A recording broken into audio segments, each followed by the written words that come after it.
Hello students, welcome back to the online classes. इसके पहले हमने अपने वीडियोस में गद्य संकलन के 2 लेसन दासी और भक्ति पाठ को पढ़ाया था।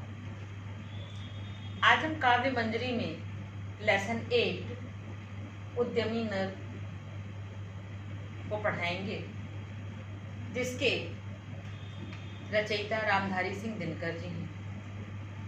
पाठ को शुरू करने के पहले हम रामधारी सिंह दिनकर के जीवन परिचय पे थोड़ा ध्यान देंगे। रामधारी सिंह दिनकर का जन्म 30 सितंबर 1908 को बिहार के मुंगेर जिले में हुआ था। इनका विद्यार्थी जीवन बहुत ही कष्टपूर्ण बीता, पर ये पढ़ने में बड़े कुशाग्र बुद्धि के थे। मैट्रिक में इन्होंने हिंदी में सर्वश्रेष्ठ अंक प्राप्त किया, इसलिए इन्हें भूदेव स्वर्ण पदक मिला और इन्हें भारत सरकार की तरफ से पद्म भूषण सम्मान से भी सम्मानित किया गया। इनकी मृत्यु 24 अप्रैल 1974 को हो गई। इन्होंने अपने कविताओं में, अपने लेखों में तत्सम शब्दों की प्रधानता रखी है। इनकी प्रमुख रचनाएं हैं रेणुका, हुंकार, इरावती, द्वंद्व गीत इत्यादि। इनकी भाषा शुद्ध खड़ी बोली है। इन्होंने अपने इस उद्यमी नर कविता में कर्मठ व्यक्तियों के बारे में बताया है। और उद्यमी का तात्पर्य होता है परिश्रमी, और नर का मतलब मनुष्य। उनका ये मानना है कि परिश्रमी मनुष्य जीवन में अपनी मेहनत के बल पे सब कुछ प्राप्त कर सकता है। उन्होंने भाग्य के भरोसे बैठे रहने वाले लोगों को बहुत ही ऐसा कुछ उनके बारे में कहा है कि भाग्य के भरोसे बैठे रहने वाले व्यक्ति अपने जीवन में कुछ भी हासिल नहीं कर पाता। वो केवल इधर उधर की बातें करता है और लोगों का शोषण करता है। उद्यमी नर के की प्रशंसा करते हुए उन्होंने ये कहा है कि अपने भुजाओं की ताकत से वो इस संसार में जितनी भी चीजें हैं उसको प्राप्त कर सकता है, और ईश्वर ने हमें इतना कुछ दिया हुआ है। बस उसमें आवश्यकता इस बात की है कि हम उस ईश्वर के द्वारा प्रदत्त सारी चीजों को किस तरह प्राप्त करें। इतना खजाना ईश्वर ने हमको दे रखा है कि उस खजाने में से हमको किस तरह कैसे निकालना है, ये हमारे परिश्रम पर निर्भर करता है। तो आइए हम शुरू करते हैं कविता। इतना कुछ है भरा विभव का कोश प्रकृति के भीतर, निज इच्छित सुख भोग सहज ही पा सकते नारी नर। सब हो सकते दुष्ट एक सा सब सुख पा सकते हैं, चाहे तो पल में धरती को स्वर्ग बना सकते हैं। कवि कहता है कि ईश्वर ने इस पृथ्वी पर इतने वैभव, इतनी संपत्ति दिए हैं कि व्यक्ति अगर मेहनत करे तो वो सारी सुख और समृद्धि को प्राप्त कर सकता है। इतना कुछ है भरा विभव का कोश प्रकृति के भीतर। कवि कहते हैं कि ईश्वर ने मनुष्य के सभी सुख साधनों को पृथ्वी के अंदर सहेज कर रखा है। निज इच्छित सुख भोग सहज ही पा सकते हैं नर नर। उस प्रकृति के द्वारा प्राप्त ये सारी चीजें मनुष्य को तभी संतुष्ट कर सकती हैं जब मनुष्य अपने परिश्रम के बल से उसको प्राप्त करे। यदि मनुष्य सब हो सकते दुष्ट एक साथ सब सुख पा सकते हैं, और इस पृथ्वी पर रहने वाले ईश्वर ने इतना कुछ दिया है कि इस पृथ्वी पर रहने वाले सभी मनुष्य संतुष्ट हो सकते हैं उस खजाने से ग्रहण करके, परिश्रम द्वारा ग्रहण करके, चाहे तो पल में धरती को स्वर्ग बना सकते हैं और अपनी मेहनत के बल पे वो इस पृथ्वी को स्वर्ग बना के समान बना सकते हैं, अर्थात स्वर्ग के समान सुखद अनुभव प्राप्त कर सकते हैं। छिपा दिए सब तत्व आवरण के नीचे ईश्वर ने मनुष्य के भोग की सारी वस्तुएं एक आवरण के नीचे छिपा करके रखी है। संघर्षों से खोज निकाला उन्हें उद्यमी नर ने। और जो परिश्रमी व्यक्ति हैं उन्होंने अपने उद्यम और परिश्रम के बल से उन सारे तत्वों को, उन सारी चीज़ों को खोज निकाला है। जैसे जितने भी विज्ञान के आविष्कार हैं वो सारे प्रकृति से जुड़े हुए हैं। जो भी कर्मठ व्यक्ति हैं, जो भी परिश्रमी व्यक्ति हैं, उन्होंने अपने भुजाओं के बल से, अपनी शक्ति से, अपने परिश्रम से, उसमें से वो सारी चीज़ें, सारी सुख सुविधाओं को हमारे सामने प्रस्तुत किया है। विज्ञान की खोज प्रकृति की ही एक खोज है।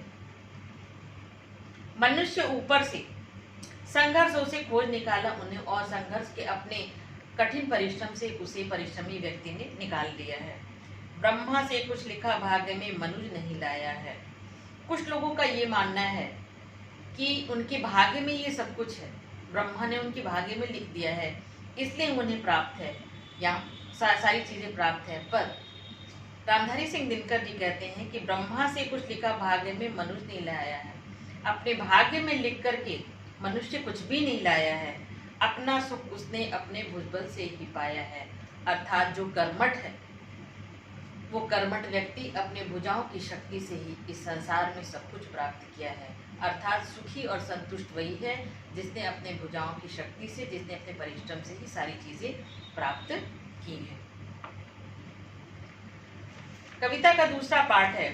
प्रकृति नहीं डरकर झुकती है कभी भाग्य के बल से, सदा हारती वह मनुष्य के उद्यम से, श्रमजल से।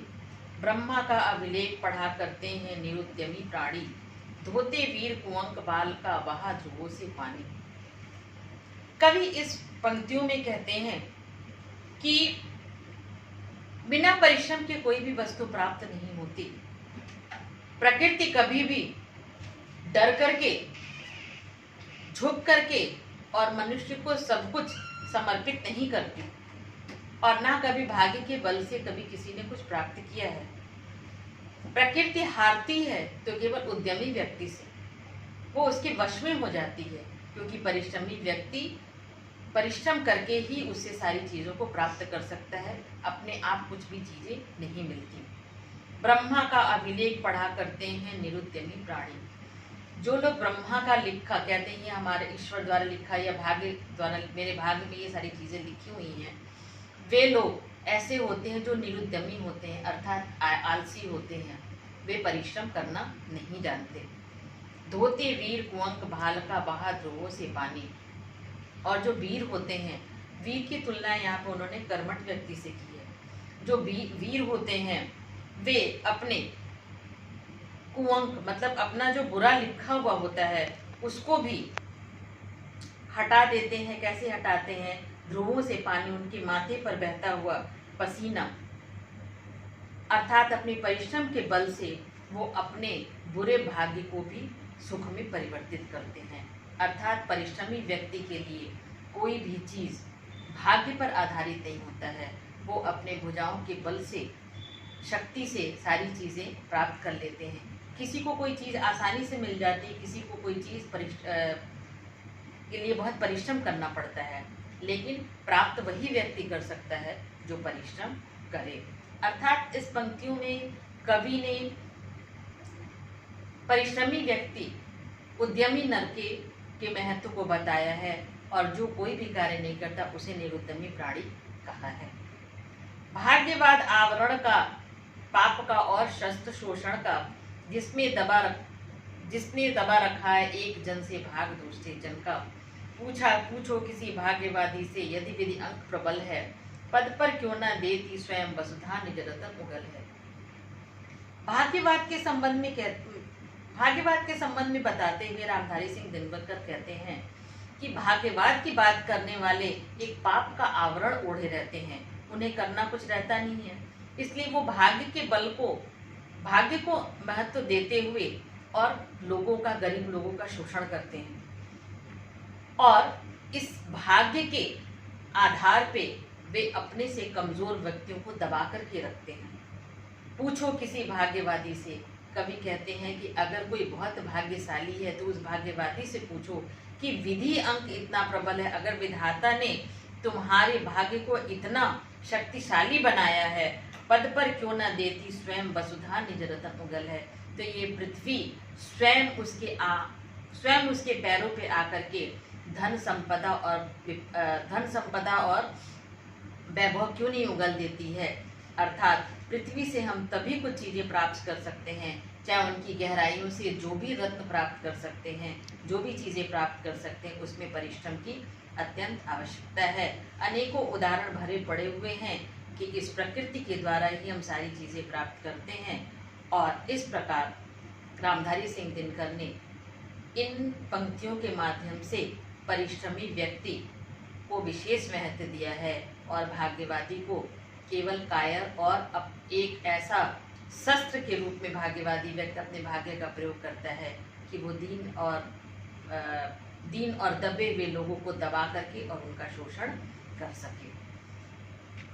कविता की अगली पंक्तियां हम अपने नेक्स्ट वीडियो में उसका भावार्थ बताएंगे और आप इन दोनों भागों को एक बार फिर से बुक में पढ़िएगा और जो भी डाउट हो मुझे कमेंट बॉक्स में लिख के भेजिएगा। Thank you.